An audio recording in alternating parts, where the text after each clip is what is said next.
ذرية رسول الله وإلى وصالحين وجميع من يصحبنا وكان الله مشاركا الله إلى أرواحنا وأرواحنا إلى أرواحنا وأرواحنا يا رب العالمين رسولنا وصلى على رسوله وصحبه عليهم أجمعين ووالدنا هاشم بن أبي بكر عجز ومصطفى بن هاشم عجز والشيخ صلى الله عليه وسلم بن أبصره أن الله يغفر له ويرحمه ويجزي ذريته بالجنة بسم الله وصلى محمد الفاتحة.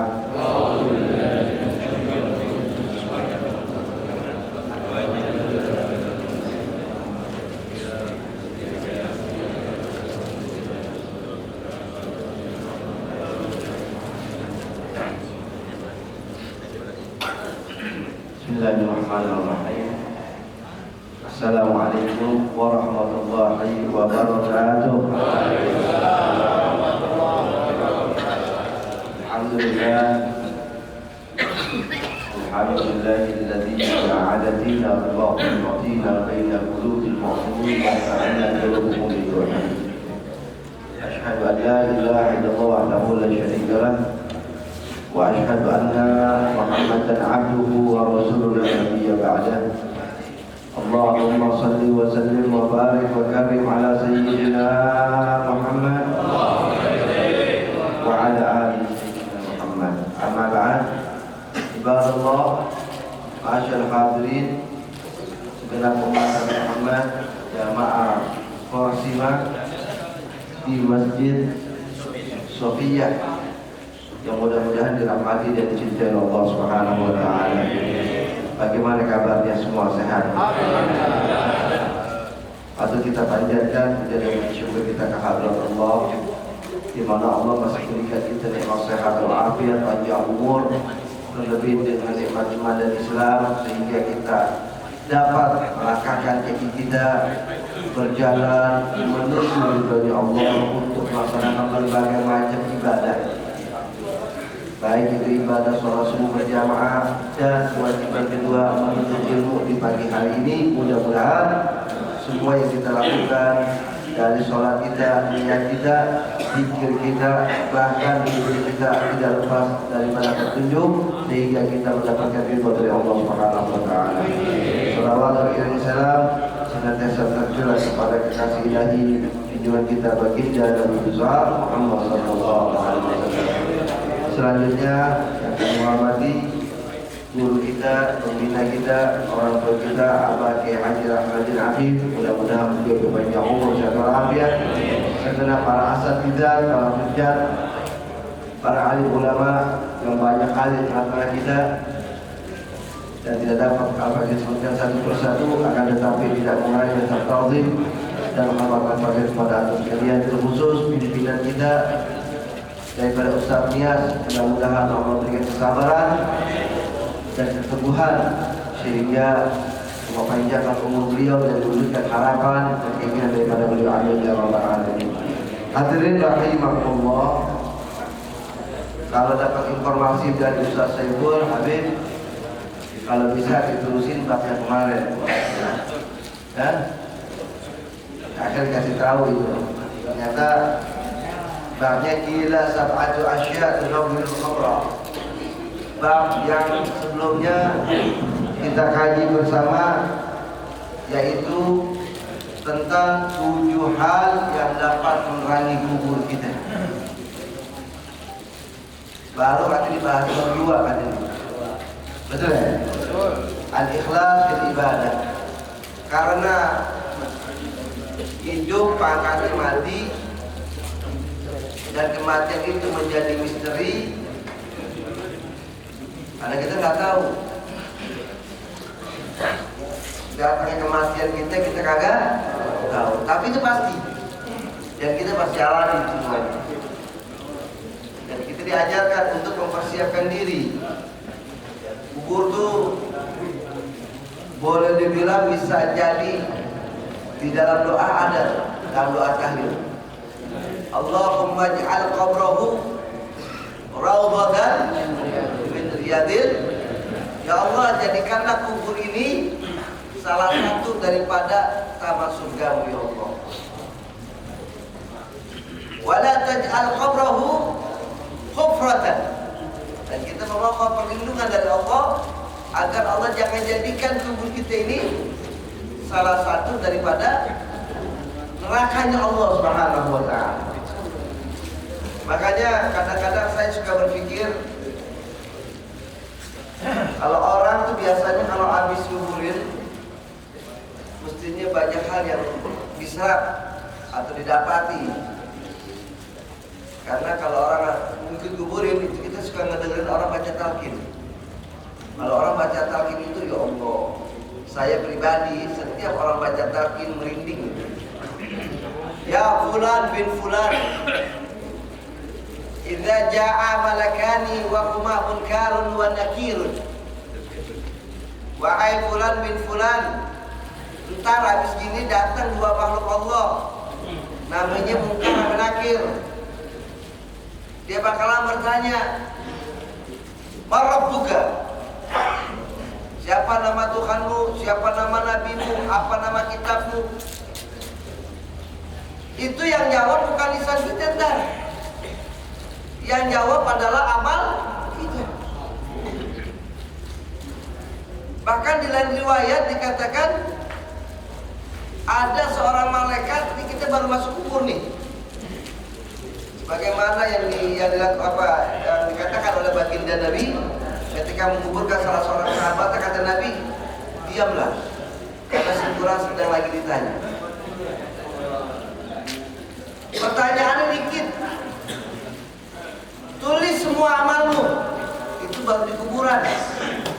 Jangan belum di akhirat. Perjalanan kita di jauh untuk menuju alam akhirat.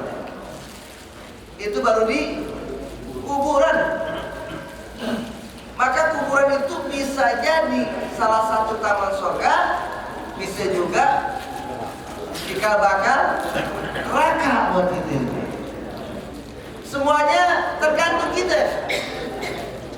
Tergantung selama kita hidup di dunia ini bagaimana kita. Wa may ya'mal mithqala dzarratin, sekecil apapun kebaikan yang kita lakukan ada nilainya. Dan sekecil apapun keburukan tetap ada nilainya. Ada, semua ini kasih tahu sama Allah. Ini belum kita tutup dulu dikit, saya kasih pandangan dulu sedikit ya. Jadi saya kadang-kadang suka kalau melihat orang yang meninggal, orang yang nazar, kalau kita merujuk kepada hadis, kepada riwayat, pendapat atau asar, subhanallah, Anda yakin antum pun pasti sering melihat orang yang akan meninggal dunia. Ada kalanya orang yang akan meninggal dunia itu kita anggap pandangannya kosong, pandangannya jauh. Suka begitu kan? Kalau kita melihat merujuk kepada hadis qudsi, orang yang akan meninggal dunia itu pandangannya bukannya kosong. Kalau bahasa saya, ini orang lagi nonton TV, tapi aktornya dirinya sendiri. Karena Allah mengatakan, ya bani Adam, al-mautu yakhshifu asrarakum. Wahai anak Adam, kematian itu membuka semua rahasiamu. Jadi sebelum ruh kita ini keluar, dalam riwayat lain kan itu ada beberapa rombongan malaikat yang masuk ke dalam tubuh kita ketika kita akan meninggal dunia. Ya, rombongan malaikat pertama cabut nyawa kita dari ujung kaki sampai lutut. Rombongan malaikat kedua dari lutut sampai ke pusar. Rombongan ketiga dari pusar sampai ke tenggorokan. Dan yang terakhir baru dari tenggorokan ke keluar dari mulut. Makanya suka kita lihat orang yang kejut-kejut kakinya. Suka begitu kan kalau meninggal kan? Suka kejut-kejut. Kenapa kejut-kejut? Ya memang sakit. Ketika roh akan keluar itu sakit. Sakit itu Masya Allah. Hadis mengatakan 60 pedang menembas leher kita. Bagaimana kagak sakit? Kita dicubit dari sakit. Ini seluruh urat saraf kita putus. Kaki kanan mengucapkan salam perpisahan dengan kaki kiri. Tangan kanan mengucapkan salam perpisahan dengan tangan kiri. Mata kanan mengucapkan salam perpisahan dengan yang kiri. Semua yang saling mengucapkan salam perpisahan. Sakit. Nah, di saat ruh akan keluar itu, baru Allah kasih tahu tempat yang bakal didudukinya. Makanya suka kita lihat, ada orang yang meninggalnya kayak ketakutan, ada orang yang meninggalnya terkesannya tersenyum. Nah, kalau kita merujuk ke hadis qudsi, itu dibuka semua tirai rahasia kita. Bisa kita akan meninggal itu dikasih tahu. Dulu kita seperti apa semasa hidup kita? Dipelemin sama malaikat, diputar gitu. Engkau dulu begini. Kadang-kadang kita lihat orang yang kita anggap pandangannya jauh, tiba-tiba mengeluarkan air mata. Mungkin bisa jadi banyak hal yang dirahasiakan dari manusia tapi dilakukan. Kita tidak tahu. Saat itu langsung berhadapan, berhubungan nanti kepada Allah Rabbul Alamin. Makanya Islam ngajarin kita untuk bisa kita dapat menerangi kubur kita nanti, maka ada 7 hal yang dapat menerangi kubur kita. Yang kedua udah kita bahas, yaitu al-ikhlas fil ibadah. Ikhlas dalam beribadah, lakukan semuanya karena Allah. Bahkan antum beramal pun, sedekah, ternyata pengemisnya anak muda, biarkan. Kalau antum lihat mau kasih, nggak perlu antum protes. Karena pernah ada tanyakan juga sama guru Anda, gimana ketika ada seorang pemuda yang kita lihat gagah, tapi dia ngemis. Ente beramal untuk pemuda apa untuk Allah? Lakukan untuk Allah. Kalau orang yang namanya sudah meminta, berarti dia membutuhkan, baik dia muda maupun tua. Lakukan untuk Allah. Niatkan lillahi rabbil alamin. Puasa karena Allah, haji karena Allah, ibadah karena Allah. Dan yang pernah saya sampaikan, ada kalanya nih Habib Ali Jufri itu negur kita semua nih. Kata Habib Ali Jufri, dalam selamanya ulama dari Yaman, bahkan nanti di akhirat yang pertama kali mendapat siksaan itu adalah ulama, ustadz, kiai, siapapun habaibnya. Itu mungkin pertama kali akan diazab sama Allah kalau dia melakukan kebaikan seperti ngajar, seperti dia ceramah, dia lakukan bukan karena Allah. Dia lakukan bukan karena Allah. Lakukan semua karena Allah, dua-duanya kita dapat. Karena kalau anak ngajar hanya mengharapkan amplop,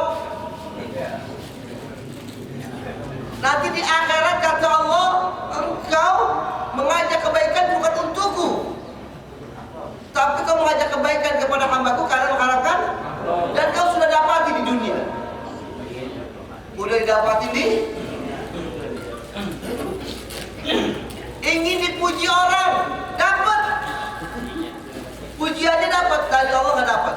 Tapi kalau kita lakukan untuk Allah, dua-duanya dapat. Ampunnya dapat, pahalanya juga. Jadi kayak gitu. Jadi ikhlas fil ibadah yang baru kita bahas. Yang kedua, birrul walidain, yang dapat menerangi kubur kita, yaitu anak yang berbakti sama kedua orang tua. Dan yang ketiga, kalau masuk ini, apa yang ketiga? Silaturahim, menyambung tali silaturahmi. Ini kadang-kadang kalau kita bicara silaturahim ini agak-agak ngeri juga ini. Ya, karena Anda punya guru pernah berpesan sama Anda, Sahabat, kalau ente sudah mulai berdakwah, ini silaturahmi jangan pernah diabaikan. Karena dengan sendirinya bisa terputus. Sebab apa? Di antara yang biasa memutuskan silaturahmi ini gara-gara di antaranya minjem duit. Gara-gara apa? Minjem duit. Kita pinjam ini. Anda pinjam Ustaz Nias. Janji minggu depan dia tak ganti. Minggu depan agak ada duit. Satya tungguin aja. Ya kan? Apa kan? Minggunya lagi masih gini. Akhirnya lama-lama Anda jadi takut sama Ustaz Nias. Ustaz Nias juga jadi kesel sama Anda. Betul gak? Tanpa kita sadari, itu bisa memutuskan silaturahmi. Yang kedua, ngutangi dagangan. Itu bisa memutuskan silaturahmi. Masya Allah itu dipesan. Makanya hal-hal kayak begitu ada juga suka aneh kalau boleh jujur. Pernah ada beberapa orang Habib ada manajemen ini ya buat dakwah. Zaman-zaman berapa tahun yang lalu, wah Habib nanti jadi ada nilainya dakwahnya. Ya disuruh kami materi dan materi. Ada jawab apa? Kalau ente manajemen ini aneh, ente harus siap susah ketemu sama anda. Ente harus siap nanti susah ketemu sama. Jadi anak begini aja nih, gampang enak ngobrolnya, gampang telepon kapan waktu mau ketemu gampang aja, udah begini aja. Jadi nggak perlu manajemen. Kalau memang ada undangan, ada kosong, ada terima. Kalau memang ada padat, ya kita bilang apa adanya. Ini nggak bisa, dan itu aja. Silaturahmi jangan terputus. Karena silaturahmi ini salah satu jalan untuk menuju daripada penerang umur kita. Apalagi kepada sahabat, tetangga, bil khusus amal keluarga. Makanya Anda sampaikan, buatlah para malaikat takjub nih di antara keluarga. Kalau adik nyamperin rumah kakak, itu memang hal yang lazim. Tapi kalau membuat malaikat salut, kalau yang lebih tua nyamperin yang lebih muda. Ada kalanya kita ini suka kolot pada prinsip Allah ngapain gue sama dia kan mudaan, gue kan tuaan, mestinya kan dia ke rumah gue, kan suka begitu. Saya sampaikan, boleh jadi adik kita atau yang lebih muda bukan gak mau datang, bisa jadi karena dia gak punya duit, gak punya ongkos, betul gak? Kita suka ada kalian seuzon, lebaran kagak datang. Dan ini prinsip-prinsip kayak begini sebenarnya disalahkan. Jadi apalagi kemarin kayak musim COVID, ya, apalagi sama saudara kandung. Saya nggak apa-apa ngingetin kembali ini buat pelajaran kita. Ada kalanya nih saudara kandung bisa menjadi musuh terbesar. Saudara sekandung, sebapak, seibu bisa jadi musuh terbesar. Dan anak pernah hadapin hal ini. Ada, mohon maaf, bukan kesukuan ya, orang Betawi lagi. Mohon maaf.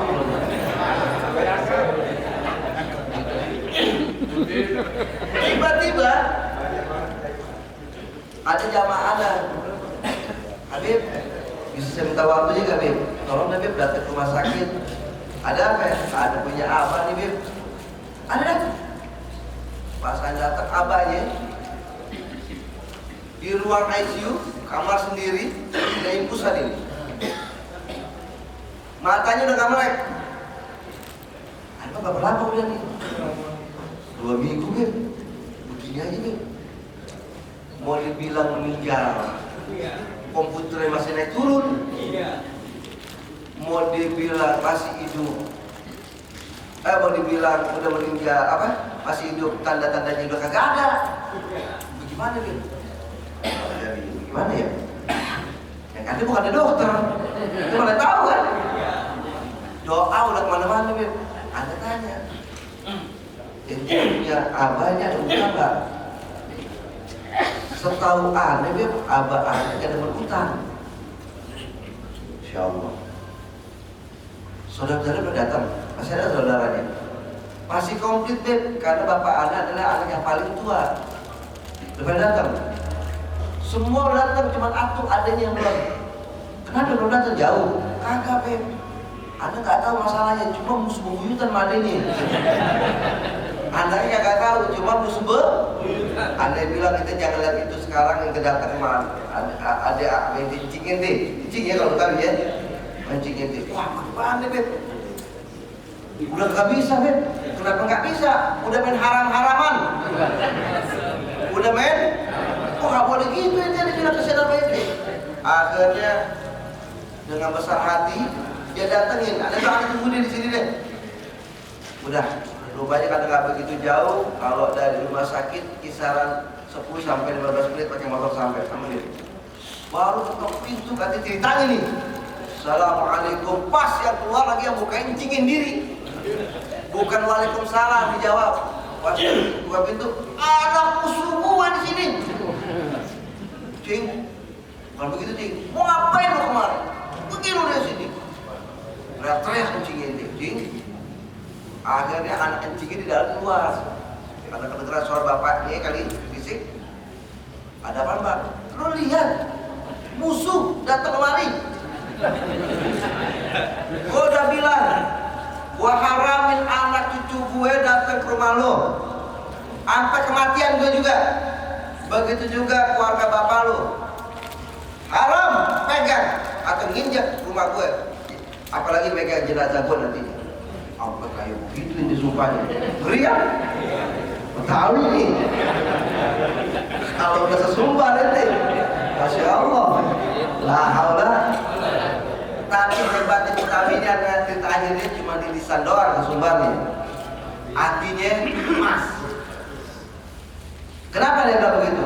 Anak itu korban, jangan begitu Pak. Orang udah datang. Gak boleh gitu. Gua gak mau. Jangan masuk Mbak, jangan keluar. Bapaknya diajak masuk, anaknya saudara sukunya, anaknya bapak masuk. Masuk, udah duduk deh. Maka bener padahal kuncinya kisaran umur hampir mendekati 70. Bakat dulu kente. Akhirnya dia bilang, ngapain lu kemari? Begini Cing. Ayah kagak ikut campur urusan Cing Baba. Kita sebagai ponakan gak pernah ikut campur. Ayah biar cuma 3 ponakan Cing. Gua gak akuin. Lu jangan akuin gue. Ceritain nih cerita begitu. Emang ada apa? Ya, yang penting ayah sampein Baba sekarang ada di rumah sakit yang ada pada datang Cing doang yang belum. Emang udah sumpah gue gak bakalan datang. Sampai jenazahnya gue gak mau lihat. Walau asu anaknya betul. Baba jangan begitu Bah. Kalau bahasa kita nih sekering-keringnya jahe Bah, tetap masih ada rasanya.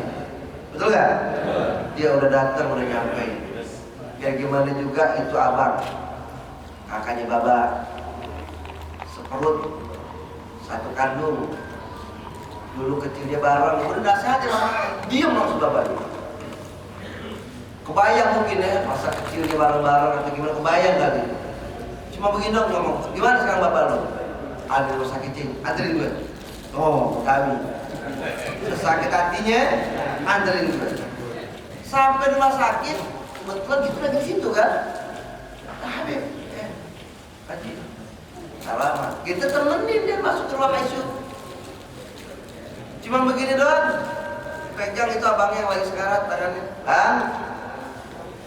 Maafin ayah ya, abang udah bersih di hati ayah. Kita nanti kumpul lagi di akhirat ya dulu ya bang. Abang berangkat duluan deh. Di depan kita nih, air matanya nih yang lagi sakit keluar. 5 menit meninggal. Oh, itu saudara kandung. Makanya Anda percaya, dulu guru Anda pernah bilang, kalau perempuan melahirkan yang dicari 2, emak kandungnya sama lakinya yang berbuat. Tapi kalau orang meninggal, yang dicari cuma satu, saudaranya yang dicari. Saudaranya yang dicari. Jadi lebih kurang lah kita sama saudara. Jangan sampai perkara-perkara yang kecil, apalagi bab warisan, sampai memutuskan tali silaturahmi. Sebenci-bencinya kita sama saudara kita, kalau dia meninggal sedih hati kita. Kenapa? Karena darah dia sama juga dengan darah kita. Apalagi kita punya saudara yang lagi susah. Jangan mentang-mentang saudara kita susah, kita nih busung dada depan saudara kita yang susah. Sehingga saudara kita yang susah jadi minder sama kita. Betul kan? Kalau perlu telepon saudara kita yang lagi susah. Gimana kabar lo? Abang sehat, anak ini sehat banget. Gimana nih? Muharram, kita lagi maulid, kita lagi lebaran. Kegiatan ada gak? Ya abang udah buat makan aja, ada alhamdulillah. Yaudah nih, lu kirimin nomor rekening abang dapat sedikit-sedikit nih, bagi-bagi.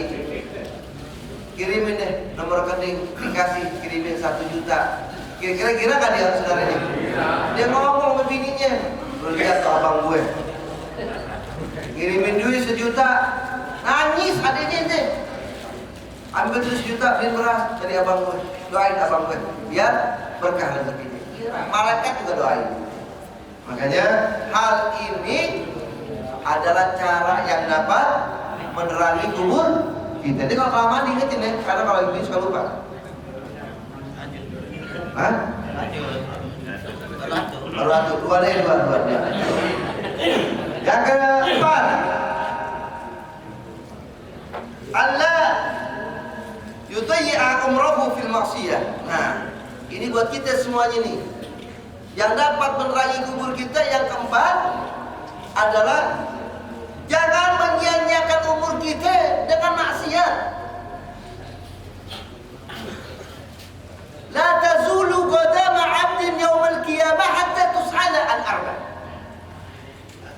Nanti di akhirat kaki kita nggak bisa beranjak sebelum melewati 4 pertanyaan. Di antara pertanyaannya tentang umur. Allah pertanyakan di mana kita habiskan. Jawabannya di Porsimal dong. Apa? Bagus itu. Jawabannya ke Porsimal. Makanya Anda sampaikan, jangankan model kayak Abah. Mohon maaf, Abah udah baris kakek buat kita. Umurnya di atas 70, tapi jiwanya jiwa 17. Wah, kita belum tentu bisa kayak Abah. Belum tentu. Saya sampaikan, kita ini belum tentu bisa kuat kayak Abah. Kalau ada dengar cerita beliau ini kan benar-benar seorang pejuang dalam berdakwah. Ada kalanya apa ada punya teman aja bilang, teman aneh, rumahnya sebelah masjid. Habib, ada kaget, tiba-tiba anda punya teman ini gila ibadahnya. Kan gila juga, kenapa dia bilang? Saya tahu.